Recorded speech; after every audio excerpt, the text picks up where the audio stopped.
Good evening friends. ఈరోజు పక్షవాతం గురించి మాట్లాడుకుందాం. మనం చాలా కామన్గా పెద్దవాళ్ళలో ఇది చూస్తూ ఉంటాం. బీపీ ఎక్కువ ఉందా, షుగర్ చాలా సంవత్సరాల నుంచి ఉంటున్నా, లేకపోతే ఊబకాయంతో ఒబిసిటీతో సఫర్ అవుతున్నా, ఇలాంటి వాళ్ళకి కామన్గా ఈ పెరాలసిస్ అనేది లేదా స్ట్రోక్, బ్రెయిన్ స్ట్రోక్ అనేది రావడానికి ఎక్కువ అవకాశం ఉంటుందని చెప్తాం. ఈ రోజున మీకు కొత్త కారణాలు ఇంకొక 3 నేను చెప్తాను. దానికి ముందు అసలు ఈరోజు ఎందుకు మాట్లాడుకుంటున్నాం దీని గురించి అంటే, ఇవాళ world stroke day 29th of October. దీన్ని 2006 నుంచి వరల్డ్ హెల్త్ ఆర్గనైజేషన్ వాళ్ళతో కలిసి న్యూరాలజిస్ట్ అండ్ న్యూరోఫిజిషియన్స్, న్యూరోసర్జన్స్ అందరూ కూడా ఈ యొక్క స్ట్రోక్ డేని అవేర్నెస్ కోసం క్రియేట్ చేయడం జరిగింది. అంటే పబ్లిక్లో స్ట్రోక్ రాకుండా ఉండటానికి ఎలా ప్రివెంటివ్ మెజర్స్ తీసుకోవాలి, ఎలాంటి జాగ్రత్తలు తీసుకోవాలి అనే దాంతోపాటు వచ్చింది అన్నప్పుడు ఇమీడియట్గా తీసుకోవాల్సిన యాక్షన్ ఏంటి, దాన్ని ఎలా గుర్తించాలి అనే దాని గురించి అవగాహన కల్పించడం కోసం ఈరోజు వరల్డ్ స్ట్రోక్ డేని పరిగణలోకి తీసుకుంటున్నారు. అయితే దీనికి ఒక చిన్న యాక్రోనిమ్ కనిపెట్టారు. దాన్ని ఫాస్ట్ అన్నారు. ఫాస్ట్ అంటే ఫేస్ డ్రూపింగ్, అంటే ఒక పక్కన ముఖపక్షవాతం అని కూడా చూస్తూ ఉంటాం. సో ఆ కండిషన్లో రకరకాలుగా రావచ్చు. ఒక సందర్భంలో ఈ ఫేస్ డ్రూపింగ్ అంటే మన యొక్క ఫేస్ ఒక సైడ్కి ఇంకొక సైడ్కి మూతి వంకరపోయినట్టు అనిపించడం లాంటివి, లేదా నోట్లో మనం ఏదన్నా తిన్నప్పుడు హోల్డ్ చేయలేకపోవటం లాంటిది ఐడెంటిఫై చేస్తే ఫస్ట్ వన్. నెక్స్ట్ది ఆర్మ్ వీక్నెస్. ఓకే, అంటే రెండు చేతులు ఉన్నప్పుడు ఒక చేతిలో వీక్నెస్ డెవలప్ అవటం, కదిలించలేకపోవటం, ఆ కదలికల్లో ఇబ్బంది కలగటం అనేది కనుక మనం గమనిస్తే, లేకపోతే స్పీచ్ డిఫికల్టీ, తడబడుతున్నట్టుగా మాట వస్తుంటే అప్పుడు కానీ, ఇట్లాంటి ఏదన్నా మనం కనిపెట్టినప్పుడు ఇమీడియట్గా టైం టు కాల్. ఓకే, ఫాస్ట్లో face drooping, arm weakness, speech difficulty and time to call అని చేశారు.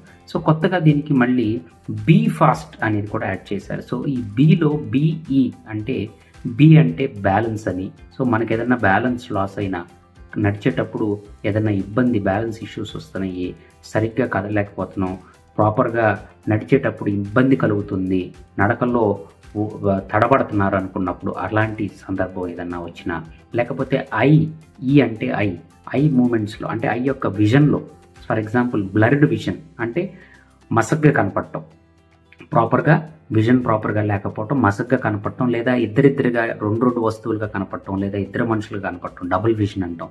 సో ఇలాంటివి ఏదైనా కనుక గమనించినట్లయితే మన పెద్దవాళ్లలో ఇమీడియట్గా యాక్షన్ తీసుకోవాలి. సో దీనికి ఒక కొత్త థీమ్ ఈ సంవత్సరం థీమ్ ఏంటంటే ఎవ్రీ మినిట్ కౌంట్స్ అని పెట్టారు. ఎందుకంటే ప్రతి నిమిషం, ఒకసారి స్ట్రోక్ వచ్చిన తర్వాత ప్రతి నిమిషం ఇంపార్టెంట్.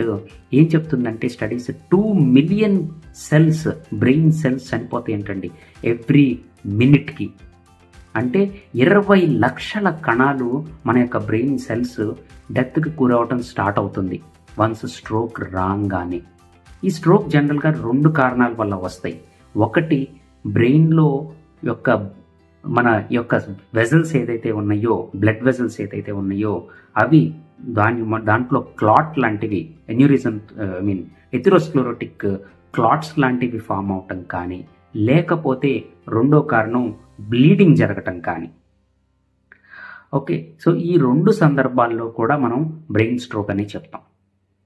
వీటి మూలాలని పక్కన పెడితే, వీటి వచ్చినప్పుడు మనం కనుక ఎప్పుడైతే ఈ పర్టిక్యులర్ రీజన్స్ మీరు ఎప్పుడైతే మనం కనిపెడతామో ఇమీడియట్గా యాక్షన్ తీసుకొని హాస్పిటల్కి తీసుకెళ్ళినట్లయితే ఎమర్జెన్సీగా ఆ క్లాట్ ఏదైతే ఉందో దాన్ని రికవర్ చేసి మన యొక్క మ్యాక్సిమం సెల్స్ డెత్ అవ్వకుండా ప్రొటెక్ట్ చేయడానికి ఉపయోగపడుతుంది.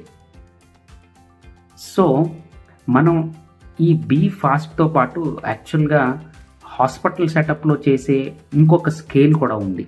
దాని గురించి జస్ట్ చెప్తాను. Recognition of stroke in emergency room అంటాం. దాన్ని రాసియర్ అన్న పేరుతో పిలుస్తారు. సో దీంట్లో కూడా ఈ రాసియర్ స్కేల్ని బట్టి కూడా ఫస్ట్ ఇమీడియట్ అసెస్మెంట్ అనేది ఫిజిషియన్స్ వస్తారు. సో ఇమీడియట్ అసెస్మెంట్ ఏంటయ్యా అని అంటే, వీటిల్లో కూడా మనకి ఏదైనా సీజర్స్ అంటే ఫిట్స్ లాంటివి ఏమన్నా వచ్చినాయా పర్సన్కి, ఇందాక మీకు చెప్పినట్టు విజన్లో ఏదన్నా ఇబ్బంది ఉందా, asymmetry of the arm moments, అంటే రెండు చేతుల్లో ఏదన్నా ఒక పక్కన స్ట్రాంగ్గా ఒక పక్కన వీక్గా అట్లా ఏదన్నా ఉన్నాయా, ఒక చెయ్యి స్ట్రాంగ్గా ఉంటాం ఒక చెయ్యి వీక్గా అనిపించడం, అట్లాగే ఒక కాలు స్ట్రాంగ్గా ఉంటాం ఇంకొక కాలు వీక్గా ఉంటాయి. ఎసిమెట్రీ ఆఫ్ అప్పర్ లిమ్స్ కావచ్చు, ఎసిమెట్రీ ఆఫ్ లోవర్ లిమ్ కావచ్చు, అండ్ మీకు ఇందాక చెప్పినట్టుగా మిగతా సీజర్స్ కావచ్చు, లాస్ ఆఫ్ కాన్షియస్నెస్ కావచ్చు, ఇవన్నిటిని కూడా పారామీటర్స్ తీసుకుంటారు రాసియర్ స్కేల్లో ఎమర్జెన్సీ రూమ్లో. ఓకే, సో ఇవి చూసుకొని ఇమీడియట్గా ఒక ఎంఆర్ఐ కానీ సిటీ స్కాన్, సిటీ బ్రెయిన్ కానీ తీసి ఇమీడియట్గా క్లాట్ ఎక్కడుంది ఏంటి అనేది ఐడెంటిఫై చేసి దాన్ని డిస్లాట్ చేయడానికి ఫిజిషియన్స్ ట్రై చేస్తారు. సో కాబట్టి ఇమ్మీడియట్గా యాక్షన్ తీసుకోవడం అనేది చాలా ఇంపార్టెంట్.